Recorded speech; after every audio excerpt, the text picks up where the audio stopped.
Приємно сьогодні бути тут, на цій сцені. Тим паче я в місті Трускавець вперше. Я тут була один раз на приватному заході, а не виступала тут ніколи. Тому сьогодні я дуже хвилююся, тому що це дуже відповідально. І я сподіваюся, що нова моя програма «Степом» вам буде до душі. Дуже вам дякую.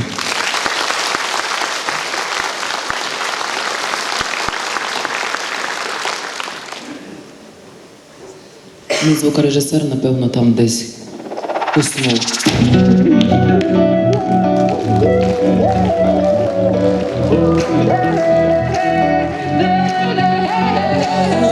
Летіла зозуля, та й стала кувати.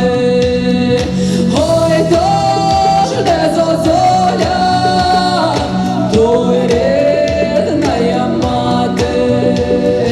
Ой, то ж не зозуля, то й рідна мати.